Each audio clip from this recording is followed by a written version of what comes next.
আসসালামু আলাইকুম প্রিয় বন্ধুগণ, শুনেন নুরুল ইসলাম সাদ্দাম ভাই কি বলতেছে, একটু খেয়াল করেন প্লিজ। তোমরা ঘোষিত বেঈমান, এই বেঈমানদের জনগণ এবার দেখে নেবে ইনশাআল্লাহ।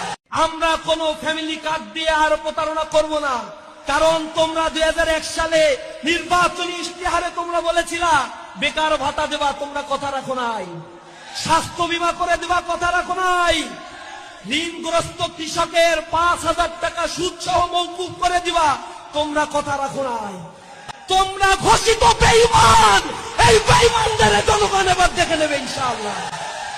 জামাত ইসলামী ক্ষমতার যতটুকু অংশগ্রহণ করেছে, এন্টি করাপশন কমিশন গঠন করেও, সার্চ লাইট দিয়েও এক সুতার দুর্নীতি জামাত ইসলামের ব্যাপারে প্রমাণ করতে সক্ষম হয় নাই।